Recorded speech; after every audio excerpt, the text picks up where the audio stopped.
Good afternoon, children. I am the Punisher, and WrestleMania is over. All of the hype for WrestleMania is done. It is now time for WWE to get back into the regular swing of the weekly television shows, starting all over clean. And now we begin with a continuation of a storyline from WrestleMania. This is the March 6th edition of Monday Night Raw, coming from Houston, Texas, in an arena short ways from the Reliance Center, where WrestleMania was held. We begin with a promo from Randy Orton.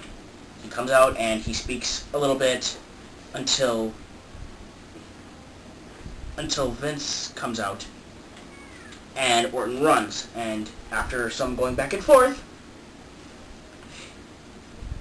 Orton challenges Vince to a match for later that night, and Vince accepts. So the main event becomes Randy Orton versus Vince McMahon later that night on Monday Night Raw. And then we begin the matches after 20 minutes of Randy Orton and Vince McMahon going back and forth. And we begin with the Unified Lumberjack Tag Match. Since nobody saw the actual championship match for the Unified Tag titles in a Lumberjack match, they decided to do a rematch tonight on Raw so everyone can see it. And it was the Colóns, Primo, and Carlito against John Morrison and The Miz. And of course, Primo and Carlito won in a very entertaining match for it being so short. My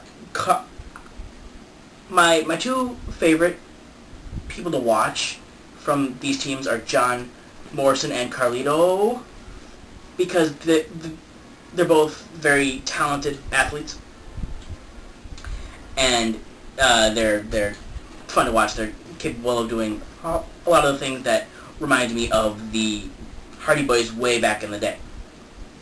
And then we move on to a 10 Diva tag match. SmackDown Divas versus Raw Divas.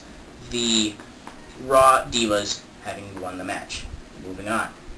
And now we have the All-Star Tag Match. This is what was big advertised for this show. It was all the stars of WrestleMania competing against one another. We have John Cena, Ricky the Dragon Steamboat, Rey Mysterio, CM Punk, and Jeff Hardy versus Chris Jericho, The Big Show, Matt Hardy, Kane, and Edge.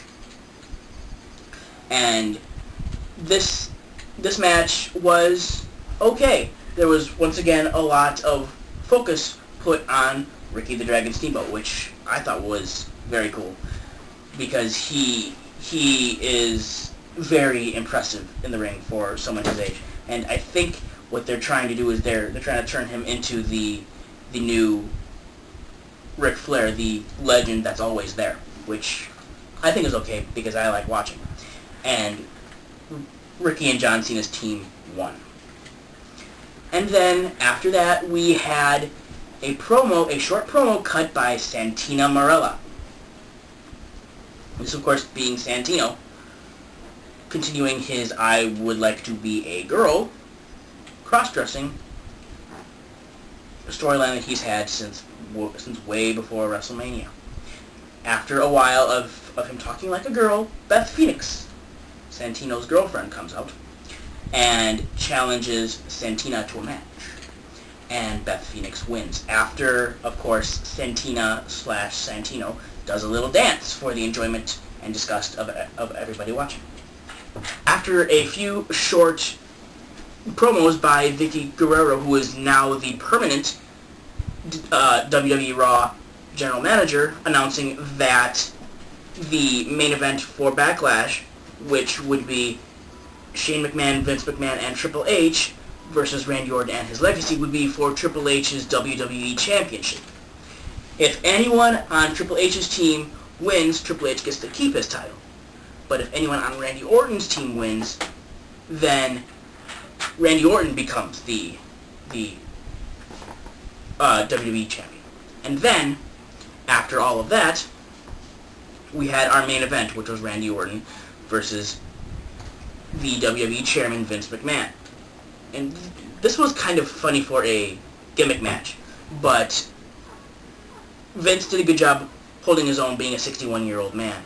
he threw some good punches, and was kind of fun for the people to watch him beat the crap out of Orton until Legacy came in, and then Shane came in, and then Triple H came in, and there was a brawl for a little bit, and then we see the return of Dave Bautista, the Animal, who comes and clears the ring of Randy Orton and his Legacy.